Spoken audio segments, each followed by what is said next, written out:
Saudara-saudara yang dikasihi di dalam Tuhan Yesus Kristus, kita sedang hidup di zaman yang digoncangkan dari segala arah.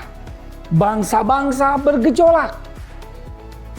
Ekonomi dunia tidak menentu dan banyak hati dipenuhi dengan ketakutan. Tetapi dengarlah baik-baik, saudaraku yang kekasih di dalam Tuhan. Gereja Tuhan tidak dipanggil untuk hidup di dalam ketakutan. Tapi gereja Tuhan dipanggil untuk berjalan dalam firman Tuhan. Tuhan Yesus telah mati dan bangkit. Kuasa dosa dan maut telah dikalahkan. Artinya seluruh jemaat Tuhan, kita bukan berjalan di dalam ketakutan, melainkan berjalan menuju kemenangan. Mazmur 1 dari Raja Daud berkata, orang yang berakar dalam firman Tuhan, ia seperti pohon di tepi aliran air. Ketika dunia kering, kita semua jemaat Tuhan tetap segar. Haleluya.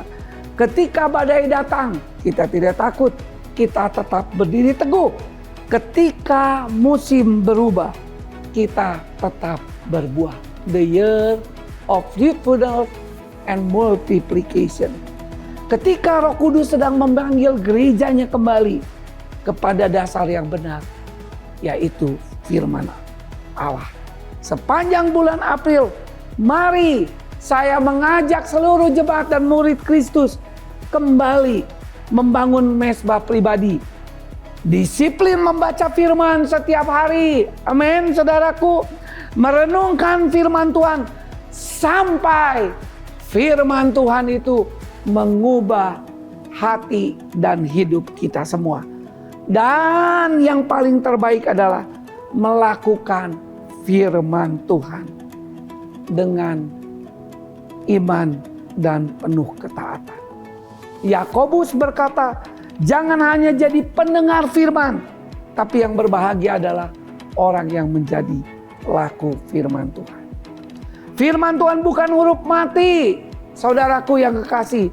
Firman Tuhan adalah kuasa yang menghidupkan, yang memulihkan keluarga, yang menuntun masa depan anak-anak kita, dan membuka jalan di tengah krisis apapun yang sedang terjadi. Hari ini Tuhan Yesus memanggil jemaatnya untuk kembali bangkit mencintai firman Tuhan. Hidup dalam kekudusan dan ketaatan. Semua jemaat dan murid Kristus, saya berharap ini penuh kerinduan saya.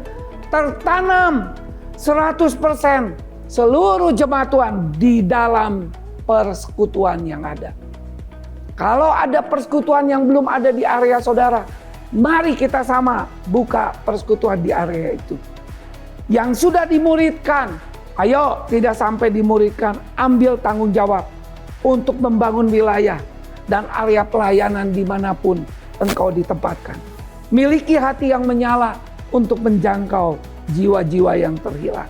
Sehingga mencapai satu GKKD 5 kali pertumbuhan, perkembangan, dan percepatan.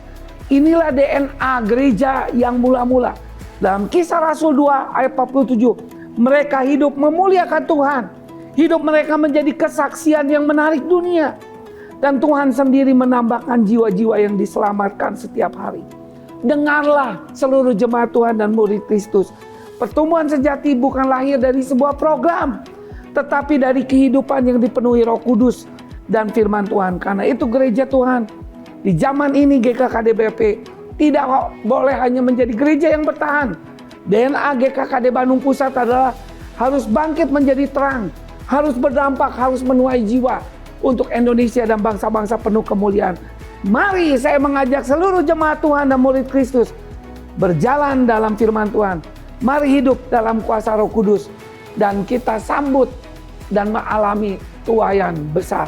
Saya sebagai penatua mewakili seluruh pemimpin, para pendeta dan jemaat Tuhan mengucapkan kepada seluruh jemaat GKKDBP dimanapun kau berada, selamat Paskah, alami kebangkitan bersama dengan Tuhan Yesus.